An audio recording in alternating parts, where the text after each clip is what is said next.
Hello, this is your host Lakota Ravoc, and today we're playing some Enshrouded. What we're going to do today is something a little different. We're going to take this large tract of land and make it something special, using the most powerful thing in the game, the rake. The rake is incredibly powerful because in this game, you can terraform all parts of the land. There's only a few spots that you can't actually terraform. Say like this big building in the background here. So what we're going to do is we're going to change this entire tract of land into a giant farm plot. Why farming? Why farming, you ask? Well, that's because farming is everything in this game. Food buffs are ideal. They help with every aspect of this game. They get you stronger. They allow you to run longer. They give you better health. So all sorts of buffs come from food. And they really make the game better. Also, farming is kind of fun. It's a great way to relax when you want some downtime and when you're not managing everything else. Now, whether you're a seasoned veteran of the game or just starting out, there are going to be some basics that you're going to need for this. So first of all, you're going to need the rake. And to make the rake, you're going to need one of these, crafting table. So in the crafting table under survival, you'll get the rake. Now the basic rake is a 2 stamina cost for use, so you get tired very quickly. So what you want to do is progress the main story and go to the ancient vaults. So this is the blacksmith ancient vault, and he should be one of the first ones you go to because he's the closest to your starting home base. This is the exact location of the starting home base, and the mission has you go down the Balin Bridge and up to the ancient vault of the blacksmith. It's not difficult to get to. While you're there, you're also going to want to hit this ancient spire. You may need to go around and come back over. This ancient spire is going to be key for later. After you bring him back, the game's going to have you go to the farmer. The ancient vault to the farmer is north of that ancient spire. So using your glider, you'll go down this way and hit that ancient vault and get her. You're going to need both of them just to do this. While you're at it, just keep progressing the main story and go to the other ancient vaults. To the east of that ancient spire is the ancient vault for the hunter. You might as well grab her too. Just southeast of the hunter is the carpenter. And just north of him is the ancient spire in the low meadows. Might as well grab that while you can. And the last ancient vault is the alchemist. That one is due west of the ancient spire in the springlands. As you're going to grab him, you'll be passing the location that we're going to be going to, called the Harvest Homestead. Once you got all of those people, set up a home, get a roof and a bed for them, and then start crafting. If you really want to make this efficient, you're going to have to wait much later in the game. You may want to start an early garden. In the meantime, we're going to actually grab some things that we're going to need. I've been playing this game for way too long. I have a lot of hours, as you can see on my Steam page, and it's a lot of fun. I've been totally engrossed in this lately, and I thought of this idea and I went, sure, let's do this. And I spent many hours organizing my storage, fighting monsters, running around, gliding around, looting, and all sorts of other things. But I found farming to be very, very peaceful and actually quite enjoyable. So some of the things we're going to need, besides the rake, is going to be a good set of armor. What I'm wearing right now is working really well for me. But if you go to the hunter, she makes a lot of armor that is stamina based. The higher levels you go, the higher types of armor you can get, which will include the Deerstalker boots, which have stamina regeneration delay and stamina regeneration buff. The Deadeye trousers, which are +4 stamina regeneration and +9 stamina. And the Deerstalker trousers, which have an 18 stamina and a 1 sprint speed, which helps a little bit. Extra stamina, extra endurance, and extra stamina regeneration really help out with what we're doing. If you're just starting out, you'll probably only be able to make like the scout set or the marksman set, which do come with stamina buffs and stamina regeneration buffs. Not a bad thing to have when you're just starting out. When you get much farther in the game, you'll be able to talk to the alchemist and make this great little gift right here. This is the Flask of the Fell. It gives you +20 stamina for 30 minutes. You can loot these, so you might be able to get some early on in the game. Something else you're going to want to do is talk to this lovely lady here, the farmer. As you get farther in the game, you'll be able to unlock different food buffs. This is what we're doing this for. So you're going to want to look for things for endurance. Like early on, you'll be able to make chamomile tea, which gives you +4 health regeneration and +2 endurance. Some of the things we'll pick up at this farmstead is going to include corn and honey, and that makes popcorn, which gives you a +7 stamina recharge. Really helpful. Later game, you'll be able to make spiced tea out of saffron, which gives you a +5 endurance, gives you 50 extra points of stamina. And other items like the grilled yucca fruit, which gives you a 20 stamina recharge. These are much, much later in the game. One other item that can help is when you start finding eggs. You can make boiled eggs, which gives you a stamina recharge of +2 for an hour and 20 minutes. Well, now you've got your house, you've got your crafters. The next thing you're going to want to do is start outfitting the house. You're going to want to make comfort items, because comfort items increase your rested bonus when you're at home. It gives you a longer time and gives you better health and stamina regeneration. And that's why you want to have your carpenter unlocked. When you go to their crafting window, you'll see a tab for comfort. If you click on that, you'll start going into all the comfort items. And you can build things like bathtubs, which give a comfort bonus, toilets, wooden sinks, beds, all sorts of different things. And as you progress through the game, you'll get other items that have higher comfort bonuses, though they do require much more refined materials. Start getting comfort items of each type and place them down in your house. So make sure you have a large structure that can accommodate at least one of each item, and there will be quite a few. Another thing to note, if you have an item like a chair, which has a +5 comfort, and you have another chair that has a +3 comfort, the game will automatically go to the highest comfort level. So it will ignore the lower comforts. Another thing to note, multiple items will not increase your comfort. You cannot have 4 chairs and get a +12 comfort. It will only count one of those items in that category. So you want to have one item of every category that's available. So make sure you go through your entire list and put every one of those items down in your house to increase your comfort rating. And one of the most essential ones is going to be the fireplace, because you also have to heat the house to increase that comfort rating. Now you look at my rested state up here, I have an hour and 17 minutes of actual time for my rested state. I have to have a fully covered house, I have to have it warm, and I have to have a lot of comfort furniture in the house. The higher you get that comfort level, the longer that rested state will last, and the better your buffs will be. All right, and finally, we're going to need some other things. Besides the tools and the buffs and the armor, we're also going to need crafting blocks. Two of the easiest and earliest crafting blocks you'll get are the rough stone block and the rough wood block. They're extremely cheap to make. They each take 2 items of a resource, wood logs for the rough wood block, and stone for the rough stone block. In my opinion, stone is a lot easier to get, so grab a bunch of stone and make about 3,000 to 5,000 rough stone blocks. Another thing we're going to need is a roof block. The plant fiber roof block is going to be the simplest to make and the earliest that you can make. So grab a bunch of plant fiber. You can get that from cutting trees. You can get that from harvesting small bushes and other things. And make about 300 to 500 of these just so you have them available. Now we're not going to need a lot, but it's good to make sure you have a bunch. So the game has a ratio of 1 meter cube block to 1 roof or construction block. So when you're making a large item, it's going to use 64 to 256 of these blocks for 1 piece. So make sure you have enough on hand. You're going to need a lot to make a house, and you're going to need a lot for what we're doing here. Another thing you're going to need is a flame that's strong enough for this. You need to have at least a level 2 flame, which allows us to increase the area space that we're going to be using. Another thing you want to do is you want to make sure you have enough endurance points. And endurance points are in the green section of your skills tree. So each point that you get in endurance will increase your stamina by 10 points. As you can see, my endurance is 10. I have 100 extra points of stamina on my base. So as you level up, make sure you increase your endurance. You can also go and reset your skill tree, and it costs the same number of runes that you have as skill points. So make sure you have plenty of runes on you if you're going to change your skill tree. Aside from that, we're just going to need a few other items. We're going to need 5 pieces of stone and create a flame altar, if you haven't already put one down. We're going to need 6 shroud cores, which you can get from looting, usually bosses, or you can craft with 10 shroud spores and 10 shroud liquid.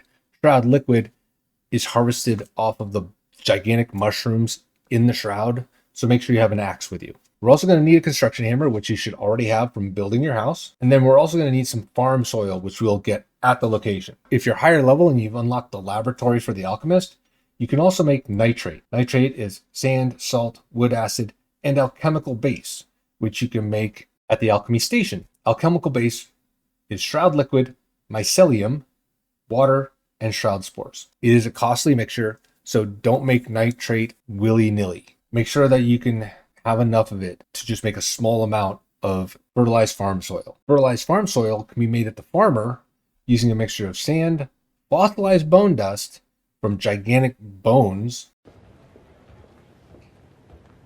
and nitrate. You get 15 for the amount, which is a nice trade-off. You get more for your money. If you can make the fertilized farm soil, we'll use that as our topsoil because it makes plants grow faster than standard farm soil. And that's what we're going to be using today. Otherwise, use the standard farm soil that you have right there at the location. All right, with all that in hand, we're ready to get started. So let's go to the location on the map. We're going to go to the ancient spire and fast travel there. When you warp in, go into the temple and make a right. Using your glider, jump off and go straight down. You'll see that large bronze patch right here. This is where we're headed, Harvest Homestead. So you pass Harvest Homestead on the way to get the alchemist. So you might as well have your flame altar already built and ready to go. This way you can just drop it as you pass on by, and you can come back here later if you want. But it's also a good place to just harvest farm soil because you will need farm soil to make a bunch of other things. So do your best to find a good center location. I'm just going to plop mine right here. Commune with the flame, and with those 6 shroud cores, you're going to want to upgrade the altar twice. If you don't have a flame of level 2, you can only do this once. This gives us a 120 meter cube to work with, as you can see by this yellow line when you're holding a pickaxe or a rake. The next step is start tearing out all the plants and everything around the area. So that way we can clear the field and we can start using it. So you just go up to them and either hit tear out, or with the larger structures, hold E for dismantle. All right, I'm just going to go around this farm and clear it out, and we'll see it afterward. 1 hour later. There you have it, a fully cleared out field. All the trees and structures and dead corn are all gone. So from here, we can start building. The first thing we're going to do is we're going to build a little house around our flame. Just because. This also gives us a border for how far the soil will actually go, because it will not reach the flame. So we can't build directly on top of the flame altar's platform. So we need to go off of it just a little bit. You can go down and place something down there, or you can go to just the side of it. So I'm going to place my walls just off the edge of it. And then I'm going to put a standard 4-corner roof right on top. This isn't really necessary, but it's just for flavor. From here, I'm going to start putting some 1x8 door frames extending straight out to define a border, 8 pieces long, and it gets me in line with this staircase. At this time, I just want to thank you for coming down and watching. Please make sure that you comment, leave a like, and please make sure you subscribe to my channel for future content. I greatly appreciate it. It'll help me, and it might help you with a little entertainment. Pretty perfectly. So we're going to use this staircase as a guide. So I want to make from our flame altar a square that is 8x8 with the centerpiece making it a 9. As best we can. 2 hours later.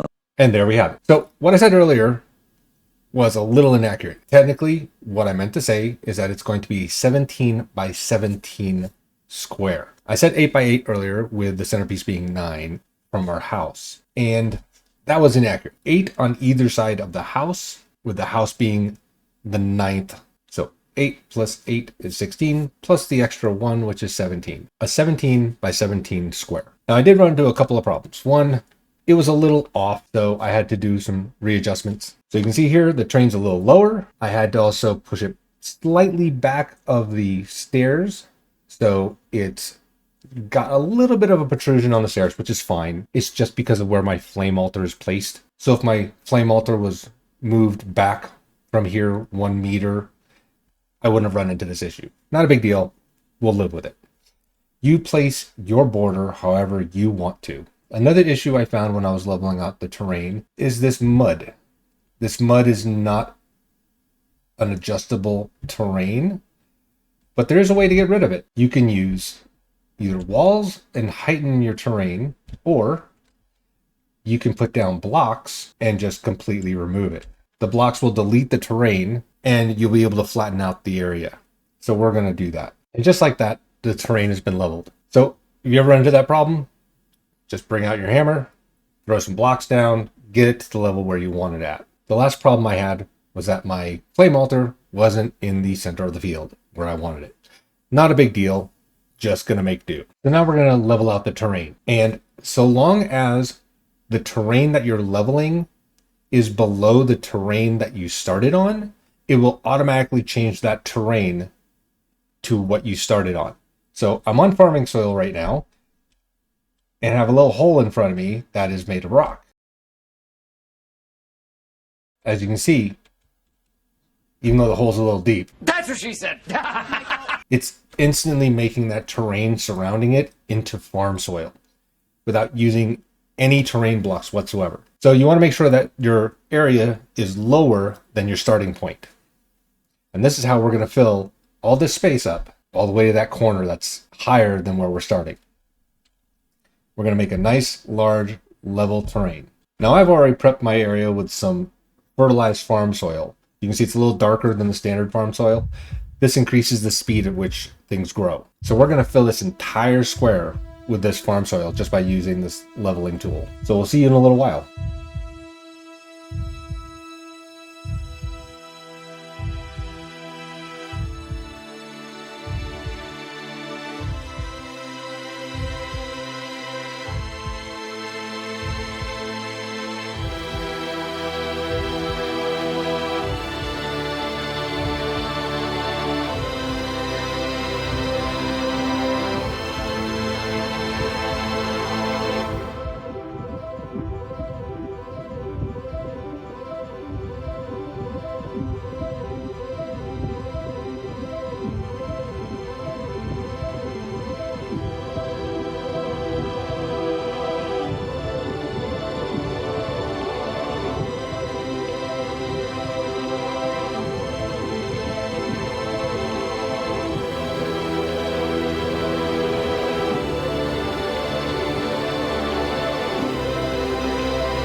So as you can see, I couldn't go past this line of terrain height by using the rake because it was too high for me to build up the soil. And it still won't do it even though I have plenty of soil there. Well, the reason being, as you can see here, the game won't go any higher than just above your head height. If I were to continue flattening it out at this level, you'd see I would get a plateau above me. There's a way to counter this. Take the terrain tool, you go about halfway up the wall that you've already got, and make sure that your circle is inside that terrain, and then just keep going. It'll bring out the terrain and give you something to work with. And you kind of do a stair step all the way down to your lowest point. But as you'll be able to see here, I can continue on from this point. So we're just going to bring little plateaus down until we fill up this whole thing.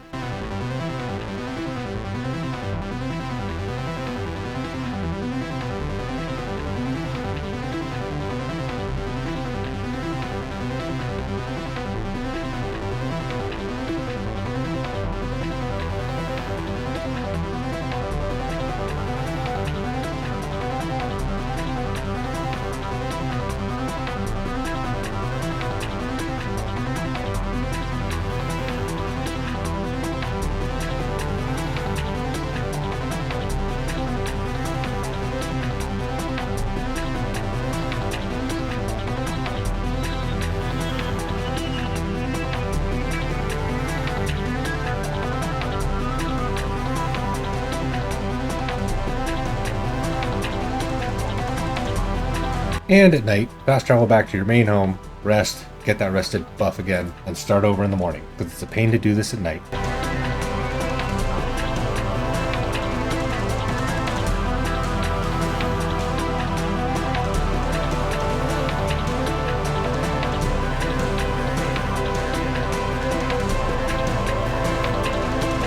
Now that we've got our tiered field, we just work our way backwards, leveling everything back up the staircase until everything's on the same level.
And there you have it. A fully leveled 17 by 17 square field of fertilized farm soil. I'm going to go over it once more with the rake just to make sure that I've got it completely level all the way around. And then I'm going to start planting. Now you can't make seeds without seed boxes, and you can make those with the farmer. Under the production place tab, the seed bed is made with wood logs, metal scraps, and farm soil. Make sure you grab a bunch of farm soil before you start this process. And inside each seed bed, you'll get a recipe tab, which shows you all the recipes you've learned for each seedling. They typically take at least one of the item that it's growing and some additional resources, like bone meal, water, farm soil, and other such things. I've got a lot of seeds available, so I'm going to start collecting all of them and start planting, and I'll come back with the finished product when we're all done. One eternity later. And there you have it, a full field, 17 by 17 meters squared, with all the plants that produce vegetables or grain or any other thing that you can use to cook with. The only one I don't have is in the new area, which I haven't explored yet. So you can see I've got a large field of wheat. In the back, I've got those blue flowers, which are flax. And behind the wheat, I've got a large field of corn.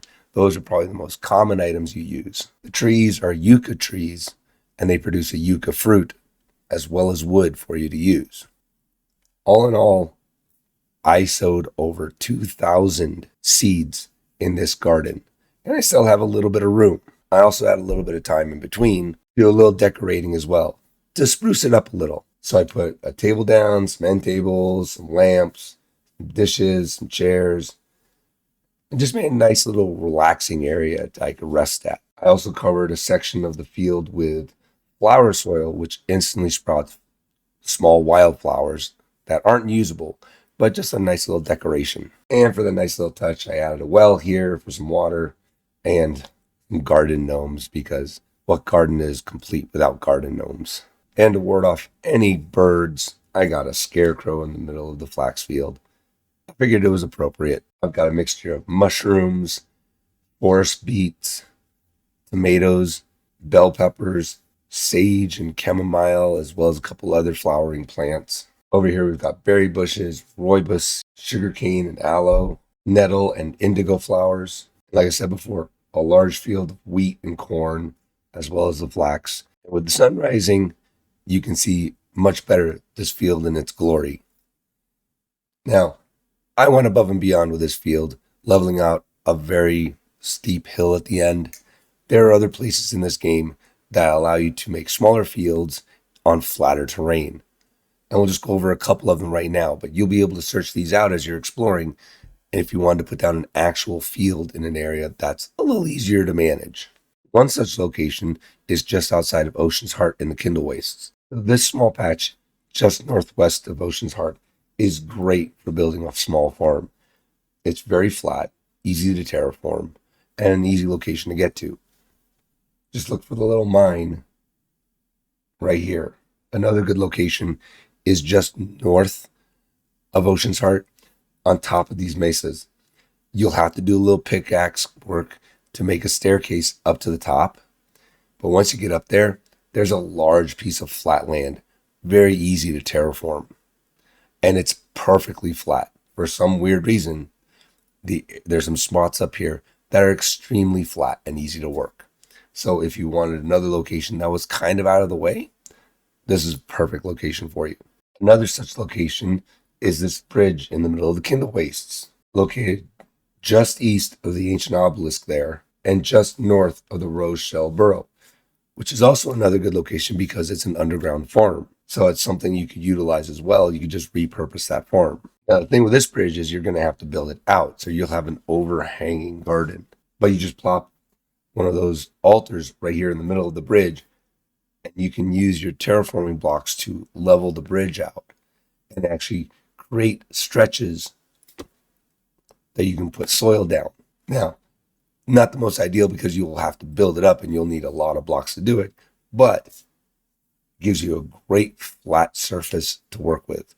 Just takes a little bit of work. So those are just a couple locations that you could possibly find in this world that are level enough for you to work. There's lots of other places, and you just need to roam around and look for them. But I found my tract of land, and this is a really easy one for beginners to start out with because it's really close to the starting area, and it's already got farm soil there. So you can just level that farm soil out and build up your farm any way you want it. So that's going to end it for me here. As you've heard, and as I stated earlier, my voice is going, so I'm going to stop recording now. I want to thank you for coming down and watching. Please make sure you subscribe, like, and comment. And thank you for bearing with me for this last little section if you made it all the way through. I probably won't be doing another video for the next week because the holiday and I have trouble talking right now. But aside from that, this is going to be Lakota Ravoc signing off. Y'all have a good day. Bye-bye. You're welcome, buddy.